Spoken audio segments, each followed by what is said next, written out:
It's the 3rd of November 2024, and Mark Lifman walks calmly across the car park towards his car. Something catches his attention a few yards from the Kingpin. A white Volkswagen appears, and without warning, the windows lowered, and the sharp, deafening crack of gunfire shattered the air. Multiple shots rang out, each finding their mark with chilling precision. Mark Lifman, overwhelmed by the brutal assault, had no chance to defend himself. Time seemed to stretch, every heartbeat marking a step closer to the inevitable. But why was he the target of a brutal assassination? Now, 2 men appeared in court today for the murder of alleged underworld boss Mark Lifman. They were arrested on Sunday. Lifman was gunned down outside the Garden Route shopping mall on Sunday just before noon. Mark Lifman's journey began innocently enough. From a young age, he demonstrated ambition and entrepreneurial spirit, launching a small business, making peanut clusters and coconut ice in his mother's kitchen. But his ambition soon turned darker. As he moved into horse racing, a competitive and lucrative field, he began to intimidate his rivals. More dangerously, he evaded taxes on his earnings, marking his first steps into criminal activity. These early tactics were just the beginning of a deeper descent into the world of organized crime. Lifman's next venture was in real estate, where he targeted RDP properties in Brackenfell, Coos River, and Delft. Exploiting vulnerable owners in areas plagued by drug addiction, he acquired properties through fraud and manipulation. In one egregious deal, he purchased 3 homes in Delft for just 10 South African rand each. This suspicious transaction caught the attention of Jerome "Donkey" Boysen, a member of the notorious Sexy Boys gang. The properties were within the gang's territory, putting Lifman on their radar. Threats and intimidation soon followed. Realizing the danger, Lifman sought an alliance with Boysen. Together, they formed a partnership that merged Lifman's business acumen with Boysen's gang connections. The duo attended property auctions, with Boysen using gang intimidation to clear out competitors while Lifman placed low bids. This collaboration allowed Lifman to amass wealth and influence, feeding his sense of invincibility. He now wielded both financial clout and muscle, cementing his status as a force to be reckoned with. Not content with real estate, Lifman ventured into private security, a sector rife with violence and competition. At 22:37 on Saturday, 20th June, Joe Louis Canyona, a doorman at Beer House on Long Street, was stationed at the entrance when a group of men tried to bypass security checks. As Canyona attempted to reason with them, one man produced a kitchen knife and stabbed him in the neck.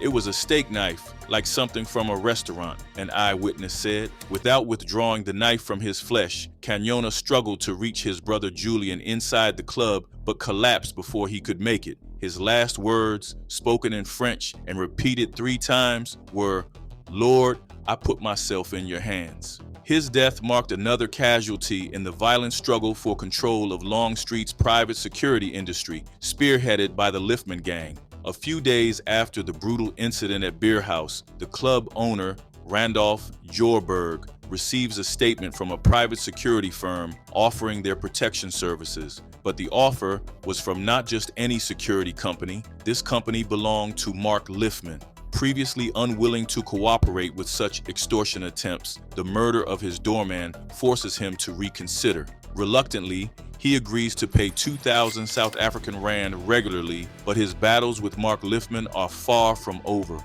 With Lifman now controlling much of Long Street's nightlife, his ambitions are about to set off a chain of events leading to his downfall. Lifman thrives on intimidation and dominance, but the Cape Town underworld presents a different kind of challenge. During a property auction, he targets a man named Anouar. Using threats to secure a property, Anouar was poised to win. Unbeknownst to Lifman, Anouar is an associate of Nafai's MC, a group deeply entrenched in the criminal world. This miscalculation puts Lifman in direct conflict with one of the city's most ruthless players. Shortly after the auction, Nafiz Modak, a prominent figure in the security industry with connections to powerful gang boss Ralph Stanfield, receives a call from Anouar detailing Lifman's actions. After a brief conversation, Ney and Stanfield decide to retaliate, starting with Lifman's private security operations. Within 3 days, they orchestrate a takeover of Long Street security services, wresting control from Lifman and his associates.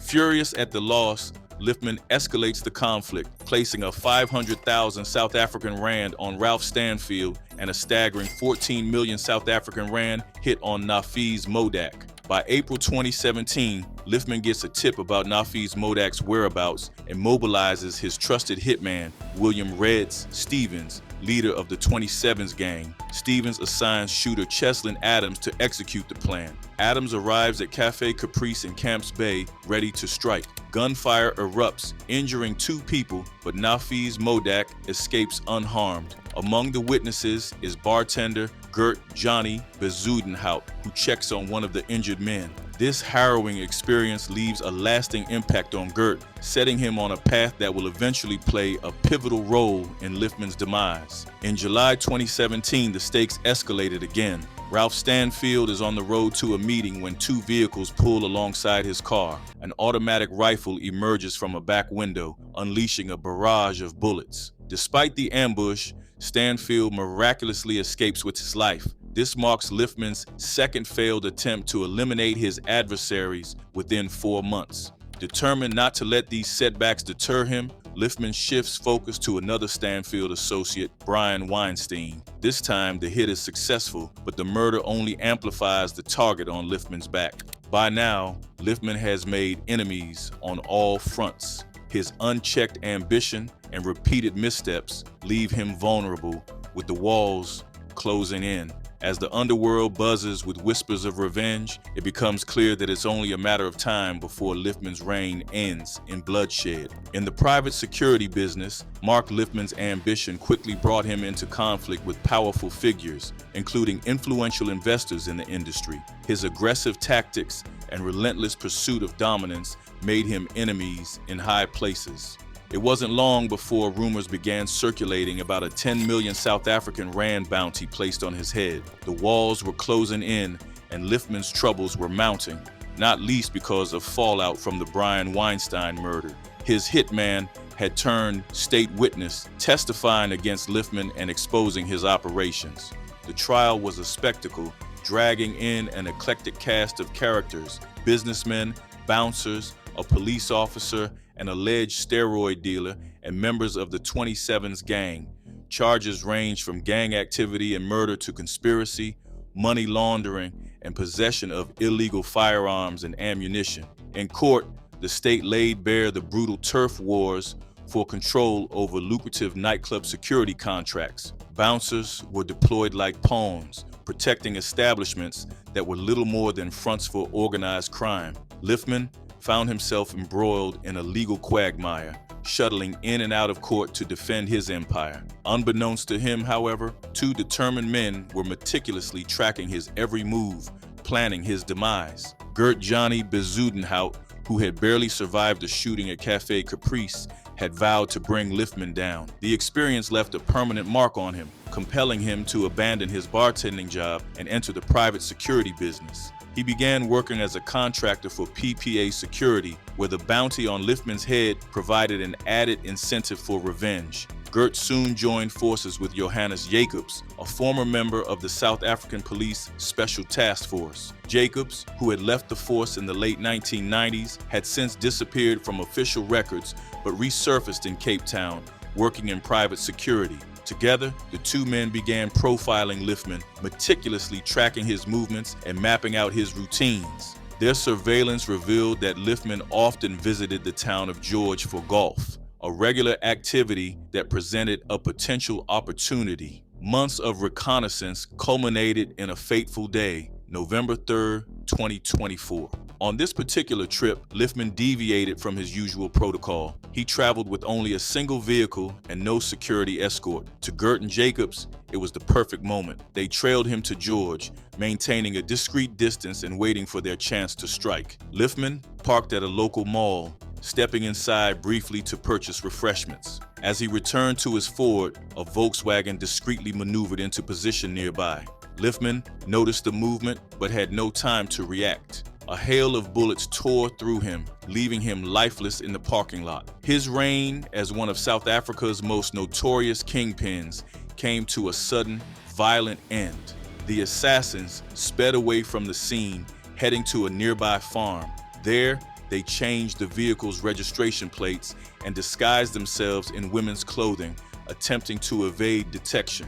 However, their meticulous planning unraveled in a matter of hours. The vehicle was equipped with a tracker, which allowed police and private security teams to pinpoint their location. Both men were apprehended shortly after the killing.